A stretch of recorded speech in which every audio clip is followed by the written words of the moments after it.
plaintiff, Michael Patternes, started dating the defendant after they met at a church dance, and they ended up getting married. Michael claims while they were married, he worked several jobs to support his family, but he and the defendant ended up divorcing. Michael is suing for an unpaid loan and penalties from his 401k plan. Defendant Diane Patternes says before she and Michael got married, she thought he was extremely charming. However, after they wed, Diane claims she discovered Michael had an ugly temper and was extremely controlling. Diane says she even had to call the police on Michael after they divorced, so she's countersuing for emotional distress. Start with you.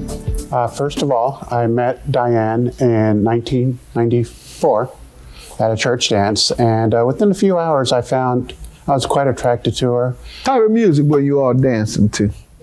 Well, actually, one of the songs that really attracted me to her was the song from The Little Mermaid, actually. Go ahead. Well, anyway, within a few weeks, I felt such strong attraction towards her. Within 2 weeks of dating, I asked her to marry me. So from the first time I saw her to our marriage, it was about a month. So it was pretty quick. Within a year, we had our first son. Within a few years after that, we had 3 more children, great children. I love them a lot. We had lots of marital problems, like a lot of couples do. She leaned a little bit more towards chaos. I leaned a little bit more towards order. That's so funny. That is really not true. I'm sorry. No. I'll let him finish, man. And every couple of years or so, we'd hit pretty big bumps, and she'd ask me to leave the house, which I did. And then I would come back after a couple of weeks, sometimes a month or 2. Yeah, sometimes 6 months. Okay. Let me allow her to give some background. Yes, we did have a quick courtship. We did get married very fast. I found out that I was pregnant and I freaked out, and so we got married. I grew up believing that, marriage was forever. Mm-hmm. What did you think about fornication? I thought it was a lot of fun. You thought it was a lot of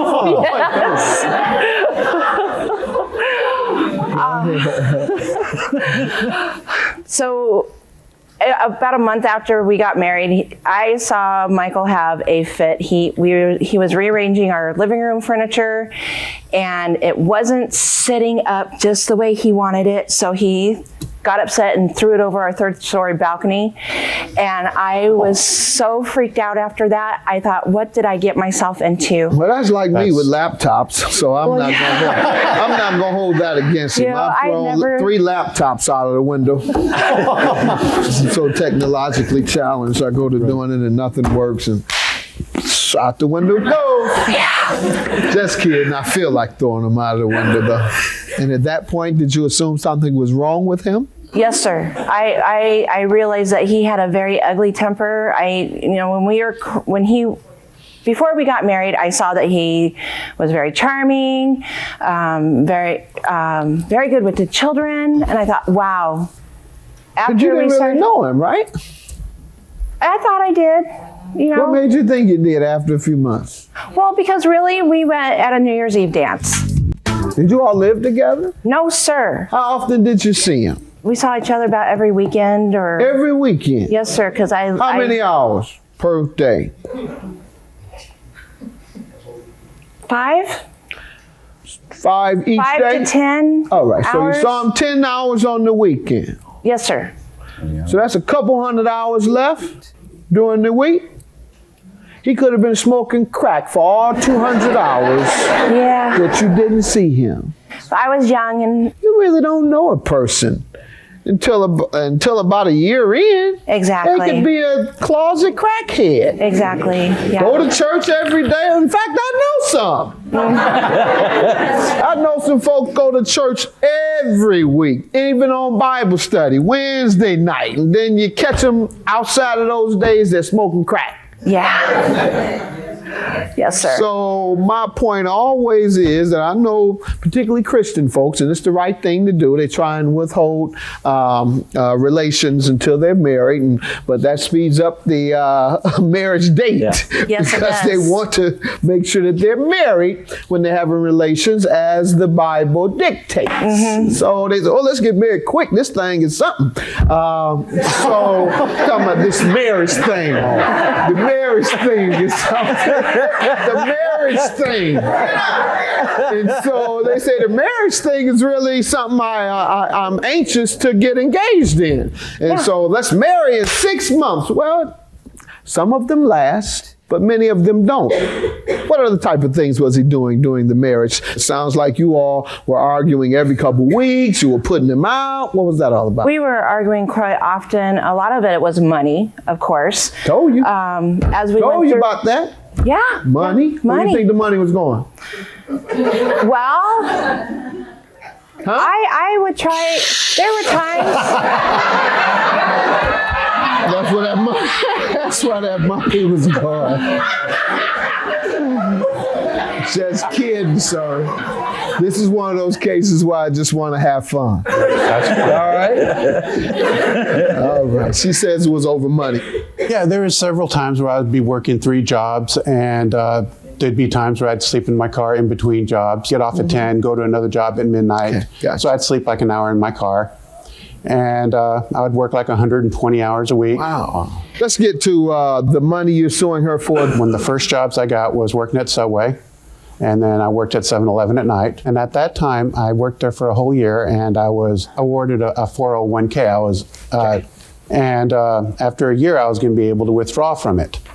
But as chance would prove, she calls me up like that Thursday or that Friday, a few days after I got it, and she informs me that something happened to her income tax and it was going to be delayed. And I was like, okay, well, let me make a few phone calls. I will see what I can do. So I found out that I'd be able to withdraw the money and they'd be able to send it to me before my next pay cycle. And then I had to come up. When? What was the time frame? Oh, when I gave her the check, it was May of 8 of 2006. Okay, I'll get back to you. Let me allow her to give some background, ma'am. He is a very controlling person. Since the marriage, he sends me text messages, talking to the children badly about me.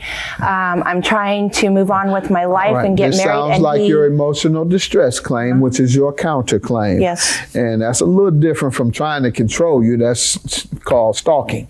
All right. Now, sir, let me ask when she was to repay this money.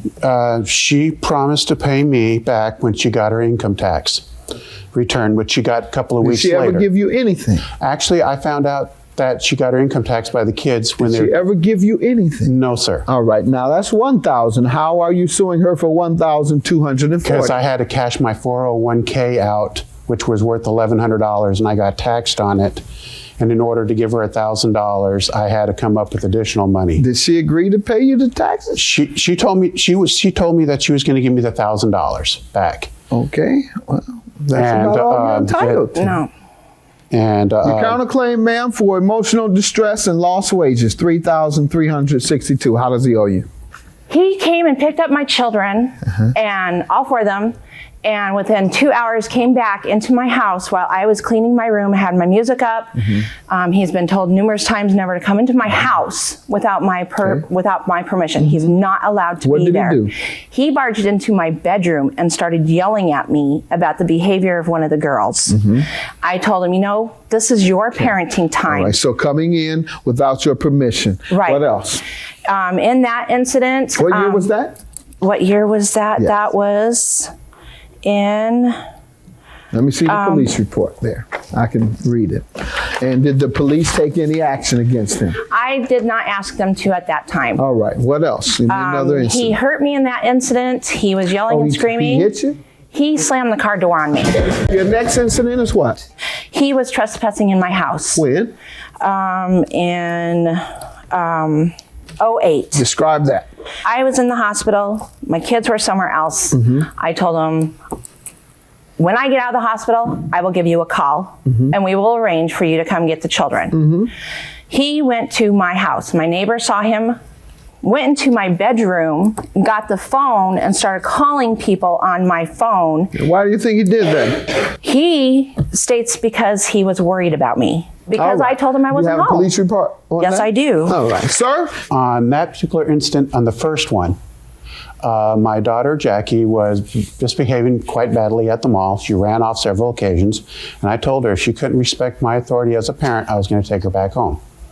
And then I told her that, you know what, she's your daughter as well. Okay. And she told me, she's your daughter. This is my time.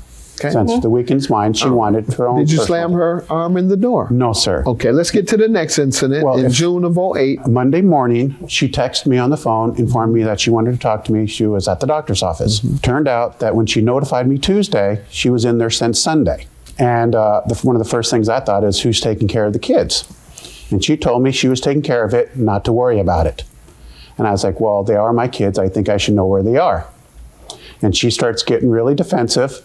So I stopped pursuing that. When I went to the house, when I knocked on the door was not locked. The dogs were barking. I thought maybe she overexerted herself, did something stupid, and she hurt herself. So when I knocked on the door, I screamed out her name several different times, and then I proceeded in, and I screamed out her name several times, looked around, because I had no idea why where were my kids were. you convicted and sentenced? I was for trespassing. Why? I mean, you don't agree you did anything wrong? No, I did something wrong. I All right, went good inside of her enough, house. good enough, sir. You were convicted, sir? Yes. All right. Your lost wages are for what, ma'am? I have gone to several court hearings for him. Okay.